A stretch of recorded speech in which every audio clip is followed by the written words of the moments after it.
Deputy representative সোনালী এবং স্টাফান দুজনই ছিলেন। তারা আমার সাথে 1 কিলোমিটার মতো সমুদ্র সৈকতে হেঁটেছিলেন। তারপরে মানে প্রতিনিয়তই হাঁটছিলাম, আর হাঁটার সাথে সাথেই মনে হচ্ছিল যে আমি কি এই অভিযানটা শেষ করতে পারবো কি পারবো না, এরকম একটা ভয় ছিল।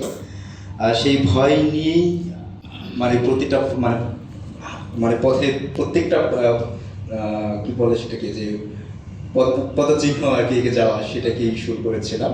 আর এর মধ্যে সবসময় মুহিত ভাই, তারপরে ইনাম ভাই, এরা সবাই প্রতিনিয়তই আমাকে পরামর্শ দিচ্ছিলেন এবং কিভাবে ভালো থাকা যায়, সুস্থ থাকা যায় সেদিক থেকে।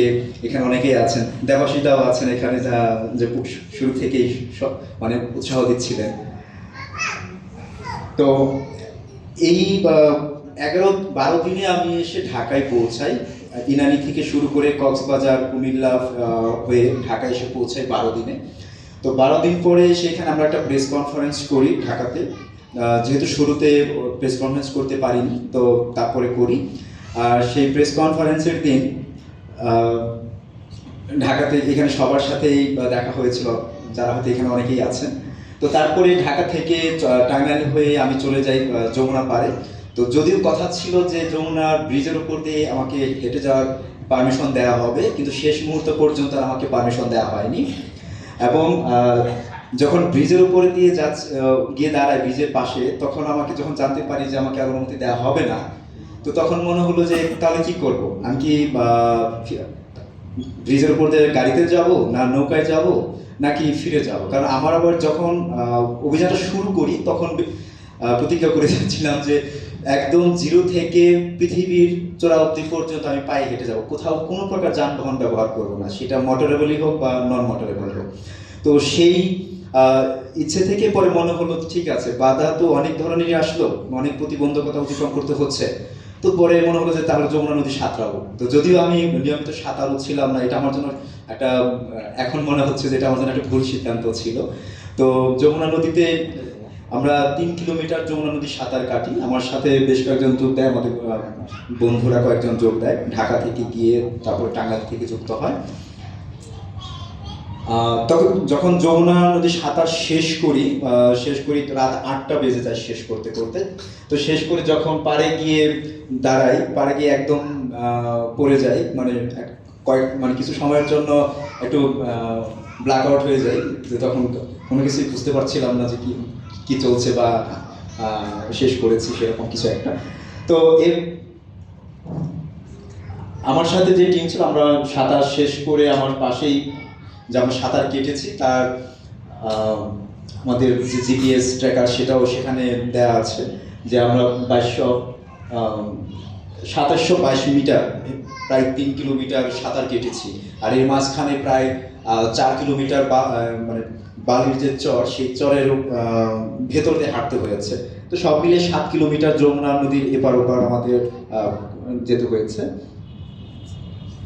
এরপরে বাংলাদেশের এত প্রত্যন্ত গ্রামের ভেতর দিয়ে গেছি, যে এত সুন্দর বাংলাদেশ, সেটা তো আমরা সবাই জানি।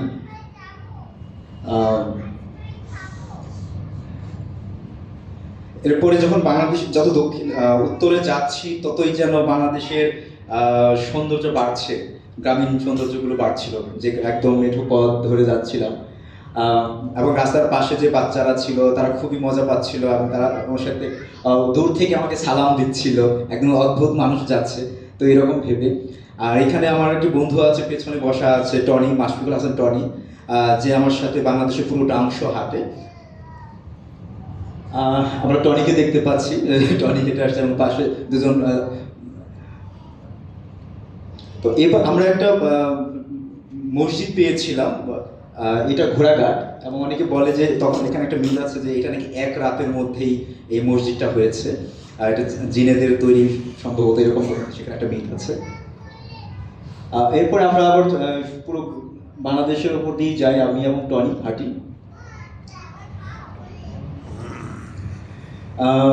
এটা হলো একদম বর্ডার, যে ওপাশে ইন্ডিয়া, এই পাশে বাংলাদেশ। সম্ভবত এই নদীর নামটা করতিয়া নদী, হয়তো নামটা ভুলে গেছি যদিও। সেই নদীটা তেঁতুলিয়া দিয়ে যখন যাচ্ছিলাম সে সময়। এটা হলো তেঁতুলিয়াতে যে চা বাগান আছে, সেই চা বাগানের ভেতর দিয়ে যায়। এখানে একটু বলে রাখা প্রয়োজন যে আমার এই অভিযান করার সময় আমি যে ভারতের উপর দিয়ে যাব, সেই জন্য আমার ভিসার প্রয়োজন ছিল, কিন্তু সেই ভিসাটা আমি কোনোভাবেই পাচ্ছিলাম না। সেই ভিসাটা পেতে আমার অনেকটা সময় লেগে যায়, বিভিন্ন আমলাতান্ত্রিক জটিলতার কারণে ভিসা পেতে সময় লাগে। এবং একদম শেষ মুহূর্তে গিয়ে, যেদিন আমি বর্ডার ক্রস করব, ঠিক তার আগের দিন গিয়ে সাদিয়া সুলতানা শম্পা আপু এখানে আছেন, তিনি ভিসা সহ পাসপোর্ট সহ কি নিয়ে আমাকে সেই তেঁতুলিয়া গিয়ে দিয়ে আসে। আমার সাথে শম্পা আপু হাঁটছিলেন। আমরা একদম জিরো পয়েন্টে যখন চলে যাই বাংলা বান্দাতে, চলে গিয়ে পরে সেখান থেকে আমরা বর্ডার ক্রস করে চলে যাই আমি আর শম্পা আপা এবং টনি ফিরে আসে। আমি যখন বর্ডার ক্রস করে ইন্ডিয়াতে ঢুকে যাই, তো ইন্ডিয়া আমার শিলিগুড়ির এক বন্ধু বিশ্বজিৎ, সে এসে আমাকে ইমিগ্রেশনে এসে রিসিভ করে। তারপরে গিয়ে বিশ্বজিতের বাড়িতে থাকি, ফুলবাড়িতে। থাকার পরে পরের দিন আবার হাঁটা শুরু করি ফুলবাড়ি থেকে, এবং ইন্ডিয়ার ভেতর দিয়েও একদম প্রত্যন্ত গ্রামের ভেতর দিয়ে যখন যাই, তখন সেখানকার মানুষজন রাস্তায় যাদের সাথে দেখা হয়েছে তারা আমাকে খেতে দিয়েছে এবং তারা খুবই উৎসাহ নিয়ে এই আমার গল্প শুনেছে। আমি নকশালবাড়িতে গিয়ে থাকার কোনো জায়গা পাচ্ছিলাম না। পানিপুর বর্ডার দিয়ে যখন আমি ইন্ডিয়ার নেপালে ঢুকবো কাকরভিটা দিয়ে, তখন সন্ধ্যা হয়ে যায়, যে কারণে ইমিগ্রেশন